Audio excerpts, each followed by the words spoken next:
Friends, welcome to Sanju job update new video. ಈ ವಿಡಿಯೋದಲ್ಲಿ ನಾವು ಈಗ ಅಂಗನವಾಡಿ ಕಾರ್ಯಕರ್ತರು ಮತ್ತು ಸಹಾಯಕರು ಅಪ್ಲಿಕೇಶನನ್ನು ಕರೆದಿದ್ದಾರೆ ಆನ್ಲೈನ್ ಮೂಲಕ. ಈ ಆನ್ಲೈನ್ ಮೂಲಕ ಅಪ್ಲಿಕೇಶನನ್ನು ತುಂಬೋದು ಹೇಗೆ, ಮತ್ತು ಬೇಕಾದಂತಹ ದಾಖಲೆಗಳೇನು, ಇರುವಂತಹ ಅರ್ಹತೆಗಳೇನು ಎನ್ನುವಂತಹ ಸಂಪೂರ್ಣ ಮಾಹಿತಿಯನ್ನು ಈ ವಿಡಿಯೋದಲ್ಲಿ ಹೇಳ್ತಾ ಹೋಗ್ತೇನೆ. ದಯವಿಟ್ಟು ಸಂಪೂರ್ಣವಾಗಿ ಈ ವಿಡಿಯೋ ನೋಡಿದರೆ ಮಾತ್ರ ನಿಮಗೆ ಈ ಅಪ್ಲಿಕೇಶನ್ ಹೇಗೆ ತುಂಬಬೇಕು, ಆನ್ಲೈನಲ್ಲಿ ಹೇಗೆ ಅಪ್ಲೈ ಮಾಡಬೇಕು ಎನ್ನುವಂತಹ ಮಾಹಿತಿ ಅರ್ಥ ಆಗ್ತಾ ಹೋಗ್ತದೆ. ಸೊ ನೋಡೋಣ ಬನ್ನಿ.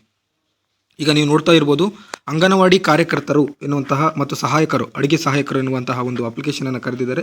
ಅರ್ಹತೆಗಳೇನಾಗಿರಬೇಕು ಅಂತ ಹೇಳ್ಬಿಟ್ರೆ, ಮಹಿಳೆಯರು ಮತ್ತು ಲಿಂಗತ್ವ ಅಲ್ಪಸಂಖ್ಯಾತರು ಮಾತ್ರ ಈ ಅರ್ಜಿಯನ್ನು ಅಪ್ಲೈ ಮಾಡ್ಬೋದು.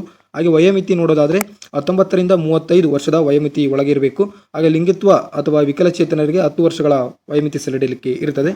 ಹಾಗೆ ಕೂಡ ಸ್ಥಳೀಯತೆ ಅಂತಂದರೆ ಅಂಗನವಾಡಿ ಅಂದರೆ ಗ್ರಾಮದ ಸುತ್ತಮುತ್ತಲ ಅಥವಾ ತಾಂಡ, ಮಜಿರೆ, ಸ್ಥಳ, ಆ ಅಂತ ಸೇರಿದಂತಹ ಪ್ರಮಾಣ ಪತ್ರವನ್ನು ಪ್ರಾಧಿಕಾರದಿಂದ ಪಡೆದಿದ್ದರೆ ಅವರಿಗೆ ಹೆಚ್ಚಿನ ಆದ್ಯತೆಯನ್ನು ಕೊಡಲಾಗ್ತದೆ ಅಂತ ಹೇಳ್ಬಿಟ್ಟು ಇಲ್ಲಿ ಮೆನ್ಷನನ್ನು ಮಾಡಿದ್ದಾರೆ.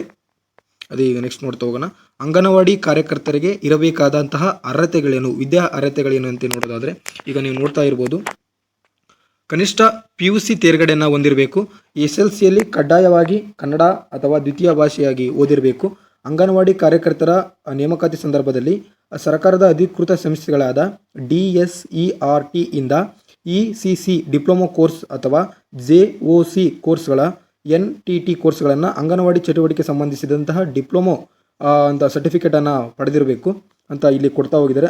ಆ ಸರ್ಟಿಫಿಕೇಟ್ ಏನಾದರೂ ಇದ್ದರೆ ಬೋನಸ್ 5 ಅಂಕಗಳ ಬೋನಸ್ಸನ್ನು ನೀಡ್ತಾ ಹೋಗ್ತೀವಿ. ಅಂತಂದರೆ ಈಗ ನಮ್ಮದು ಪ್ಲಸ್ ಪಾಯಿಂಟ್ ಆಗ್ತಾ ಹೋಗ್ತದೆ. ನೀವು PUC ಒಂದೇ ಇದ್ದಂದರೆ PUC ಒಂದೇ ಇದ್ದು ಮತ್ತು ಡಿಪ್ಲೊಮಾ ಕೋರ್ಸ್ ಇದ್ದ ಇದು ಯಾವ ಈ ಒಂದು ಸರ್ಟಿಫಿಕೇಟ್ ಇದೆ ಅಂದರೆ ನಿಮ್ಮನ್ನ ತೊಗೊಳ್ತಾ ಹೋಗ್ತಾರೆ ಫಸ್ಟ್. ಓಕೆ, ನೆಕ್ಸ್ಟ್ ನೋಡ್ತಾ ಹೋಗೋಣ. ಕನಿಷ್ಠ ವಿದ್ಯಾರ್ಹತೆ SLC ಅಥವಾ ತತ್ಸಮಾನ ತರಗತಿಯಲ್ಲಿ ಅಂಗನವಾಡಿ ಸಹಾಯಕಿ ತತ್ಸಮಾನ ತರಗತಿಯಲ್ಲಿ ಪಾಸ್ ಆದರೆ ನಡೀತದೆ. ಅಂದರೆ SLC ಓದಿದ್ರೆ ನಡೀತದೆ, ಅಥವಾ ಯಾವುದೇ SLCಗಿಂತ 8th ಈ ಥರ ಓದಿದ್ರು ಕೂಡ ನಡೀತದೆ ಅಂತ ಹೇಳ್ಬಿಟ್ಟು ಇಲ್ಲಿ ಮೆನ್ಷನ್ ಮಾಡ್ತಾ ಹೋಗಿದ್ದಾರೆ. ಹಾಗೆ ಜನಸಂಖ್ಯೆ ಆಧಾರದ ಮೇಲೆ ಅಂಗನವಾಡಿ ಹಾಗೂ ಸಹಾಯಕ ಹುದ್ದೆಗೆ 25ರಷ್ಟು ಅಲ್ಪಸಂಖ್ಯಾತ ಸಮುದಾಯದ ಜನಸಂಖ್ಯೆ ಇರುವ ಅಂಗನವಾಡಿ ಕೇಂದ್ರದಲ್ಲಿ ಕನ್ನಡ ಭಾಷೆಯೊಂದಿಗೆ ಅಲ್ಪಸಂಖ್ಯಾತ ಸಮುದಾಯದ ಭಾಷೆ ಬಲ್ಲವರನ್ನು ಕಾರ್ಯಕರ್ತ ಸಹಾಯಕರಾಗಿ, ಅಂದರೆ ಸ್ಥಳೀಯವಾಗಿ ಆ ಭಾಷೆಯ ಅಲ್ಪಸಂಖ್ಯಾತರಾಗಿರ್ಬೋದು, ಆ ಸ್ಥಳೀಯರಿಗೆ ಮೊದಲ ಮೀಸಲಾತಿಯನ್ನು ಕೊಡ್ತೀವಿ ಅಂತ ಹೇಳ್ಬಿಟ್ಟು ಇಲ್ಲಿ ಮೆನ್ಷನ್ ಮಾಡ್ತಾ ಹೋಗಿದ್ದಾರೆ. ಮೊದಲ ಆದ್ಯತೆಯನ್ನು ಯಾರಿಗೆ ಕೊಡ್ತೀನಿ ಅಂತ ಹೇಳ್ಬಿಟ್ಟು ಸಹ ಇಲ್ಲಿ ಮೆನ್ಷನನ್ನು ಮಾಡಿದ್ದಾರೆ. ಅಂದರೆ ಆ್ಯಸಿಡ್ ದಾಳಿಗೆ ತುತ್ತಾದಂತಹ ಮಹಿಳೆಯರಿಗೆ ಪ್ರಥಮ ಆದ್ಯತೆಯನ್ನು ಕೊಡ್ತಾರೆ.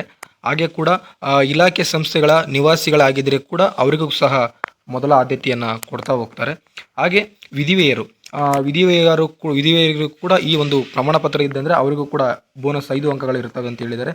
ಹಾಗೆ ಅಂಗವಿಕಲಚೇತನ ಹೊಂದಿದಂತಹ ಮಹಿಳೆಯರಿಗೆ ಕೂಡ ಮೊದಲ ಆದ್ಯತೆಯನ್ನು ಕೊಡ್ತಾ ಹೋಗ್ತಾರೆ ಅಂತ ಹೇಳ್ಬಿಟ್ಟು ಬೋನಸ್ ಅಂಕಗಳು, ಅಂದರೆ ಅಂಗನವಾಡಿ ಕಾರ್ಯಕರ್ತರ ಸಹಾಯಕರಿಗೆ ಅಂಗನವಾಡಿ ಕಾರ್ಯಕರ್ತರ ಸಹಾಯಕ ಹುದ್ದೆಗೆ ಅರ್ಜಿ ಸಲ್ಲಿಸುವವರು ಒಂದಕ್ಕಿಂತ ಹೆಚ್ಚು ಅಭ್ಯರ್ಥಿಗಳು ಸಮಾನ ಅಂಕಗಳು ಗಳಿಸಿದ್ದರೆ ಅಂಥವರಿಗೆ ಫಸ್ಟ್ ಅಂತಂದರೆ ನಿರಾಶ್ರಿತರಿಗೆ, ವಿಚ್ಛೇದನರಿಗೆ, ಮಾಜಿ ದೇವದಾಸಿ ಮಕ್ಕಳಿಗೆ ಅವರಿಗೆ 5% ಅಂಕವನ್ನು ಕೊಟ್ಟು ಮೊದಲ ಆದ್ಯತೆಯನ್ನು ಕೊಡ್ತೀವಿ ಅಂತ ಹೇಳ್ಬಿಟ್ಟು ಇಲ್ಲಿ ಮೆನ್ಷನನ್ನು ಮಾಡ್ತಾ ಹೋಗಿದ್ದಾರೆ.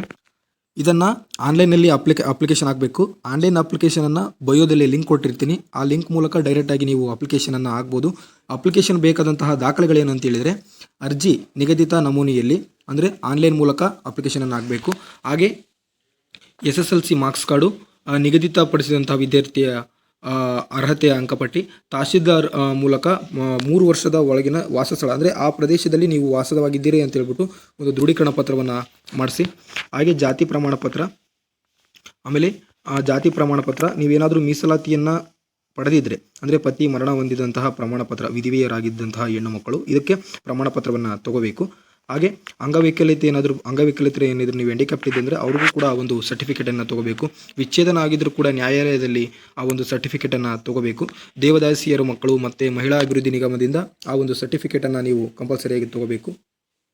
ಹಾಗೆ ರಾಜ್ಯದ ಮಹಿಳಾ ನಿಲಯಗಳಲ್ಲಿ ನಿವಾಸಿಯಾಗಿದ್ದು ಕನಿಷ್ಠ 3 ವರ್ಷ ಸಂಸ್ಥೆಯಲ್ಲಿರಬೇಕು, ಅಂಥವ್ರಿಗೂ ಕೂಡ ಒಂದು ಸರ್ಟಿಫಿಕೇಟನ್ನು ನೀವು ತೊಗೋಬೇಕು. ನಿರಾಶ್ರಿತರಾಗಿದ್ದರೂ ಕೂಡ ನೀವು ತಹಶೀಲ್ದಾರ್ ಆಫೀಸ್ ಕಡೆಯಿಂದ ನೀವು ಆ ಒಂದು ಪ್ರಮಾಣ ಪತ್ರವನ್ನು ಮತ್ತು Aadhaar card, voter ID, ration card ಎಲ್ಲರೂ ಸಹ ಇರಬೇಕು. ಎಲ್ಲ ದಾಖಲೆಗಳನ್ನು ಕ್ರೋಢೀಕರಣ ಮಾಡಿ ಆ ಒಂದು ಅಪ್ಲಿಕೇಶನನ್ನು ನೀವು ಆಗಬೇಕು. ಅಪ್ಲಿಕೇಶನ್ ಹಾಕಿದ್ದೀರಾ, ನೀವು ಅಪ್ಲಿಕೇಶನ್ ಸಲ್ಲಿಸಿದ ನಂತರ ಯಾವ ರೀತಿ ಆಯ್ಕೆಯನ್ನು ಮಾಡ್ತಾರೆ ಅಂತ ಕೂಡ ಇವರು ಇಲ್ಲಿ ಕೊಟ್ಟಿದ್ದಾರೆ. ನೀವು ಅಪ್ಲಿಕೇಶನ್ ಹಾಕಿದ ದಿನಾಂಕದ ಒಂದು ತಿಂಗಳ ನಿಗದಿಪಡಿಸಿದ ನಂತರ ಅಂದರೆ ಏಳು ದಿನದೊಳಗಡೆ ಸಭೆ ಕರೀತಾರೆ. ಸಭೆ ಕರೆದು ನೀವು ಅಲ್ಲಿ ಹಾಜರಾಗಬೇಕು. ಆಮೇಲೆ ಆನ್ಲೈನ್ನಲ್ಲಿ ಸಲ್ಲಿಸಿದಂಥ ಅರ್ಜಿಗಳನ್ನು ಪರಿಶೀಲನೆ ಮಾಡ್ತಾರೆ. ಪರಿಶೀಲನೆ ಮಾಡಿ ಅಂಕಗಳನ್ನು ಮೆರಿಟ್ ಆಕಾರದ ಮೇಲೆ ಒಂದು ಮೆರಿಟನ್ನು ಸಿದ್ಧಪಡಿಸಿ ಆ ಒಂದು ಮೆರಿಟ್ ಲಿಸ್ಟನ್ನು ಬಿಡ್ತಾರೆ. ಮೆರಿಟ್ ಲಿಸ್ಟ್ 7 ದಿನದ ಒಳಗಡೆಗೆ ನೀವು ಏನಾದರೂ ಆ ಲಿಸ್ಟಲ್ಲಿ ಬಂದಿಲ್ಲ ಅಂತಂದರೆ ಏಕೆ ಬಂದಿಲ್ಲ ಏನು ಅಂತ ಹೇಳಿ ಆಕ್ಷೇಪಣೆ ಪತ್ರವನ್ನು ಸಹ ನೀವು ಸಲ್ಲಿಸಬಹುದು. ಆಯ್ಕೆ ಆದಂಥವರು ಒಂದು ಸಮಿತಿ ಇರ್ತದೆ. ಆ ಸಮಿತಿಯ ಕೂಡ ಅದನ್ನು ಆಯ್ಕೆ ಮಾಡ್ತದೆ. ಪ್ರತಿಯೊಂದನ್ನು ಕೂಡ ಸ್ಪಷ್ಟವಾಗಿ ನೋಡಿ ಆಯ್ಕೆ ಮಾಡ್ತದೆ ಅಂತ ಹೇಳ್ಬಿಟ್ಟು ಇಲ್ಲಿ ಕೊಟ್ಟಿದ್ದಾರೆ. ಇನ್ನಂತಹ ಡಾಕ್ಯುಮೆಂಟನ್ನು ನಾನು ನಿಮಗೆ ಕೊಡ್ತಾ ಹೋಗ್ತೀನಿ.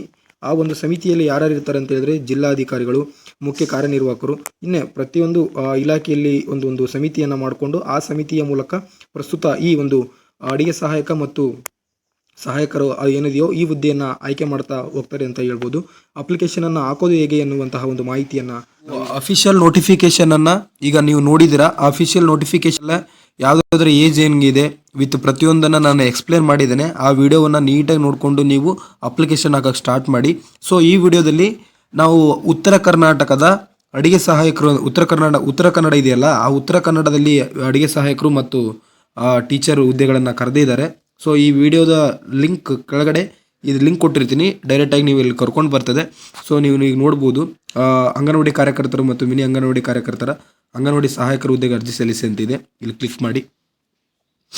ಕ್ಲಿಕ್ ಮಾಡಿದ ನಂತರ ಇಲ್ಲಿ ಶೋ ಆಗ್ತಾ ಹೋಗ್ತದೆ. ಯಾವ ಡಿಸ್ಟಿಕ್ ಅಂತ ಹೇಳಿದರೆ ಉತ್ತರ ಕನ್ನಡವನ್ನು ಸೆಲೆಕ್ಟ್ ಮಾಡಿ. ಸೊ ಉತ್ತರ ಕನ್ನಡವನ್ನು ಸೆಲೆಕ್ಟ್ ಮಾಡ್ಕೋತೀನಿ. ಇಲ್ಲಿ ಪ್ರಾಜೆಕ್ಟ್ ಅಂತಿದೆ, ಅಂದರೆ ಯಾವ ನಿಮ್ಮ ಜಿಲ್ಲೆ ಅಥವಾ ನಿಮ್ಮ ಜಿಲ್ಲೆಯ ತಾಲೂಕು ಯಾವುದು ಅಂತೇಳಿ ನಾನು ಅಂಕೋಲವನ್ನು ಸೆಲೆಕ್ಟ್ ಮಾಡ್ಕೋತೀನಿ.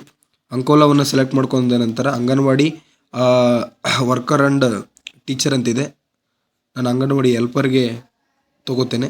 ಸೊ ನಿಮ್ಮ ಕ್ಯಾಸ್ಟ್, ಅದರ್ ಕ್ಯಾಸ್ಟ್, ಇತರೆ ಅಂತಿದೆ, ಪರಿಶಿಷ್ಟ ಜಾತಿ, SC ಅಥವಾ ST ಅಂತ ಇದೆ. ಸೊ ಅದನ್ನು ಕ್ಲಿಕ್ ಮಾಡಿ.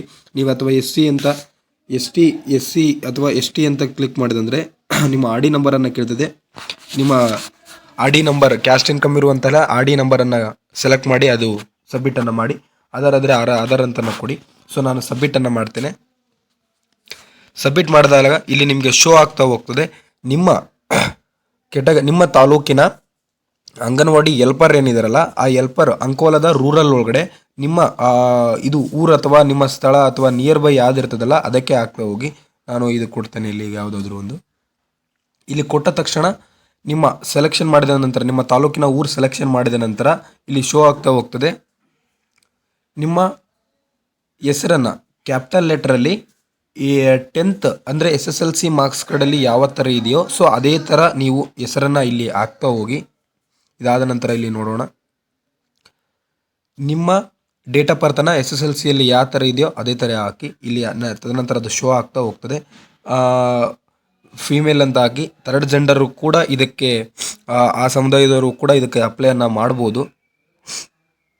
ಪ್ರಥಮ ಭಾಷೆ, ನೀವು 10th ಒಳಗಡೆ ಯಾವ ಭಾಷೆಯನ್ನು ತೊಗೊಂಡಿದ್ರಿ, ಕನ್ನಡ ಪ್ರಥಮ ಭಾಷೆನ ಅಥವಾ ದ್ವಿತೀಯ ಭಾಷೆನ ಅಂತೇಳಿ ನಿಮ್ಮ ತಾಯಿಯವರ ಹೆಸರನ್ನು ಕ್ಯಾಪಿಟಲ್ ಲೆಟ್ರಲ್ಲಿ ಹಾಕಿ. SSLC ಮಾರ್ಕ್ಸ್ ಕಾರ್ಡಲ್ಲಿ ಯಾವ ಥರ ಇದೆಯೋ ಅದೇ ಥರ ಹಾಕಿ.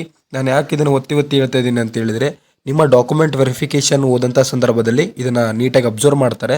ಅಂದರೆ SSLC ಮಾರ್ಕ್ಸ್ ಕಾರ್ಡಲ್ಲಿ ಯಾವ ಥರ ಇದೆ, ನೀವು ಅಪ್ಲಿಕೇಶನ್ ಹಾಕುವಂತಹ ವಿಧಾನ ಯಾವ ಥರ ಇದೆ, ಅಪ್ಲಿಕೇಶನ್ ಹಾಕುವಂಥ ವಿಧಾನದಲ್ಲಿ ನೀವು ಏನಾದರೂ ಸ್ವಲ್ಪ ಹೆಚ್ಚು ಕಮ್ಮಿ ಮಾಡಿದರೂ ಕೂಡ ನಿಮಗೆ ಆ ಜಾಬಿಂದ ಹೊರಗುವ ಸಾಧ್ಯತೆಗಳಿದೆ. ಸೊ ಹಂಗಾಗಿ ನಿಮ್ಮ ತಂದೆ ಹೆಸರನ್ನು ಕ್ಯಾಪಿಟಲ್ ಲೆಟ್ರಲ್ಲಿ ನೀಟಾಗಿ ಹಾಕಿ. ನೀವು ವಿವಾಹಿತರು ಅಥವಾ ಅಲ್ಲ ಅಂತ ಕೇಳ್ತದೆ, ಇದನ್ನು ನೋಡಿ ಹಾಕಿ. ಸೊ ಹಂಗಾಗಿ ನಿಮ್ಮ SSLC ರಿಜಿಸ್ಟ್ರೇಷನ್ ನಂಬರ್ ಇದೆಯಲ್ಲ, ಆ ರಿಜಿಸ್ಟ್ರೇಷನ್ ನಂಬರು ಮತ್ತು ಎಷ್ಟು ಅಂಕಗಳನ್ನು ಪಡೆದಿದ್ರಿ, ಇದ್ದ ಅಂಕಗಳೆಷ್ಟು, ಶೇಕಡಾವಾರು ಅದು ಶೋ ಆಗ್ತಾ ಹೋಗ್ತದೆ. ಅರ್ಜಿದಾರರ ಸಂಪೂರ್ಣ ವಿಳಾಸ, ನಿಮ್ಮ ಊರಿನ ಪ್ರತಿಯೊಂದು ವಿಳಾಸಗಳನ್ನು ಇಲ್ಲಿ ಸೆಲೆಕ್ಟ್ ಮಾಡಿ. ಆಮೇಲೆ ಕರ್ನಾಟಕ ಡಿಸ್ಟಿಕ್, ಆಮೇಲೆ ಜಿಲ್ಲೆ, ಆಮೇಲೆ ನಿಮ್ಮ ತಾಲೂಕು ಆದ ನಂತರ ನಿಮ್ಮ ಪಿನ್ ಕೋಡು, ಮೊಬೈಲ್ ನಂಬರ್, ನೀಟಾಗಿ ಮೊಬೈಲ್ ನಂಬರ್ ನಿಮಗೆ ಆ್ಯಕ್ಟಿವ್ ಇದ್ದಂಥ ಮೊಬೈಲ್ ನಂಬರನ್ನು ಕೊಡಿ. ಜಿಮೇಲ್ ಐಡಿಯನ್ನು ಕೊಡಿ.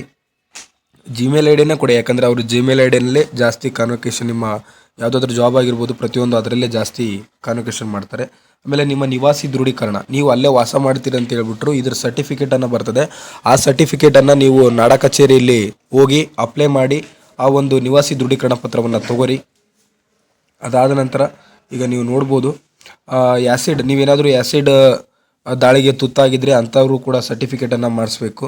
ಆಮೇಲೆ ನಿಮ್ಮ ವಿಚ್ಛೇದನ ಮಹಿಳೆಯರೇನಿದ್ದಾರಲ್ಲ ಅವರು ಕೂಡ, ವಿಧವೆ ಮಹಿಳೆಯರು, ಆಮೇಲೆ ಮಾಜಿ ದೇವದಾಸಿಯ ಮಕ್ಕಳು ಏನಿದಾರಲ್ಲ ಅವ್ರಿಗೂ ಕೂಡ ಇಲ್ಲಿ 5% ಮೀಸಲಾತಿಯನ್ನು ಕೊಡ್ತಾ ಹೋಗ್ತಾರೆ. ನಾನು ಅಫಿಷಿಯಲ್ ನೋಟಿಫಿಕೇಷನಲ್ಲಿ ನೀಟಾಗಿ ಯಾವ ಥರ ಮೀಸಲಾತಿಯನ್ನು ಕೊಡ್ತಾರೆ ಏನು ಅನ್ನುವಂಥ ಮಾಹಿತಿಯನ್ನು ಸಂಪೂರ್ಣವಾಗಿ ಎಕ್ಸ್ಪ್ಲೇನ್ ಮಾಡಿದ್ದೇನೆ. ಸೊ ಅದನ್ನು ನೋಡಿ. ಸೊ ಇದೆಲ್ಲ ಆದ ನಂತರ ಇಲ್ಲಿ ಡಿಕ್ಲರೇಷನ್ ಬಟನ್ ಇದೆ. ಡಿಕ್ಲರೇಷನ್ ಬಟನ್ ಮೇಲೆ ಕ್ಲಿಕ್ ಮಾಡಿ ಪ್ರಿವ್ಯೂ ಅಂತ ಇದೆಯಲ್ಲ, ಪ್ರಿವ್ಯೂ ಮೇಲೆ ಕ್ಲಿಕ್ ಮಾಡಿ. ಪ್ರಿವ್ಯೂ ಮೇಲೆ ಕ್ಲಿಕ್ ಮಾಡಿದ ನಂತರ ಪೂರ್ತಿ ನಿಮ್ಮದು ಡಾಕ್ಯುಮೆಂಟ್ ನೀನು ಏನೇನು ಅಪ್ಲೈ ಮಾಡಿದ್ರಲ್ಲ ಅದನ್ನು ನೀಟಾಗಿ ಅಬ್ಸರ್ವ್ ಮಾಡಿ ಸಬ್ಮಿಟ್ ಬಟನ್ ಮೇಲೆ ಕ್ಲಿಕ್ ಮಾಡಿ. ಸಬ್ಮಿಟ್ ಬಟನ್ ಮೇಲೆ ಕ್ಲಿಕ್ ಮಾಡಿದ ನಂತರ ನಿಮ್ಮ ಮೊಬೈಲ್ ನಂಬರ್ಗೆ ಅಥವಾ ನಿಮ್ಮ ಜಿಮೇಲ್ ಐ ಡಿಗೆ ಒಂದು ನಂಬರ್ ಬರ್ತದೆ. ಆ ನಂಬರನ್ನು ತೊಗೊರಿ.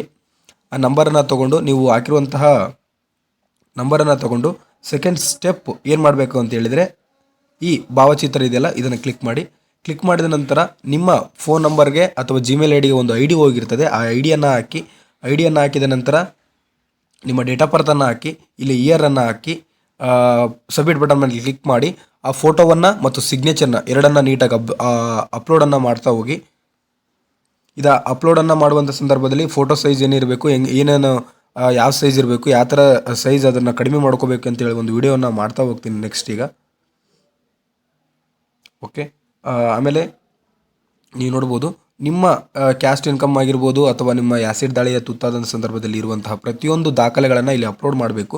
ಈ ಡಾಕ್ಯುಮೆಂಟನ್ನು ಅಪ್ಲೋಡ್ ಮಾಡಿ ಆ ಸೈಜನ್ನು ಕೂಡ ಹೆಂಗೆ ಕಡಿಮೆ ಮಾಡ್ಕೋಬೇಕಂತೇಳಿ ನಾನು ತೋರಿಸ್ಕೊಡ್ತಾ ಹೋಗ್ತೀನಿ.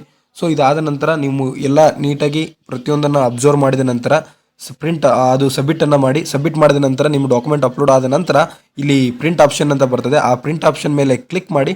ಕ್ಲಿಕ್ ಮಾಡಿದ ನಂತರ ನಿಮ್ಮ ಅಪ್ಲಿಕೇಶನ್ ಸಬ್ಮಿಟ್ ಆಗ್ತದೆ. ಸಬ್ಮಿಟ್ ಆದ ನಂತರ ಈ ನಿಮ್ಮ ಪ್ರೊಸೀಜರ್ ಏನಿದೆ ನಿಮ್ಮ ತಾಲೂಕಿನಲ್ಲಿ ಅದು ಸ್ಟಾರ್ಟ್ ಮಾಡ್ತಾರೆ. ಲೀಸ್ಟನ್ನು ಬಿಡ್ತಾ ಹೋಗ್ತಾರೆ, ನೀವು ನೋಡ್ಕೋತಾ ಇರಿ. ಆಮೇಲೆ ನಿಮ್ಮದು ಜಾಬ್ ಆದ ನಂತರ ನೀವು ಎಲ್ಲಿ ಅಪ್ಲಿಕೇಶನ್ ಅಪ್ಲೈ ಮಾಡಿದ್ರಲ್ಲ ಅಲ್ಲಿ ಜಾಯ್ನಿಂಗ್ ಲೆಟ್ರನ್ನು ಕೊಡ್ತಾ ಹೋಗ್ತಾರೆ. ಸೊ ನಿಮಗೆ ಈ ವಿಡಿಯೋ ಇಷ್ಟ ಆದರೆ ದಯವಿಟ್ಟು ಸಬ್ಸ್ಕ್ರೈಬ್ ಮಾಡಿ. ನೀವು ಸಬ್ಸ್ಕ್ರೈಬ್ ಮಾಡಿದಂತ ಹೇಳಿದರೆ ನಾನು ಮಾಡುವಂತಹ ವಿಡಿಯೋಗಳು ನಿಮಗೆ ತಲುಪ್ತವೆ. ನಾವು ವಿಡಿಯೋ ಏನಾದರೂ ಚೆನ್ನಾಗಿ ಅನಿಸಿಲ್ಲ ಅಂದರೆ ಡಿಸ್ಲೈಕ್ ಮಾಡಿ, ಇಷ್ಟ ಆದರೆ ಲೈಕ್ ಮಾಡಿ, ನನಗೆ ಪರವಾಗಿಲ್ಲ. ಸೊ ನೀವು ಈ ವಿಡಿಯೋ ತಲುಪಬೇಕಂದ್ರೆ ನೀವು ಸಬ್ಸ್ಕ್ರೈಬ್ ಮಾಡಬೇಕು. Thank you for watching.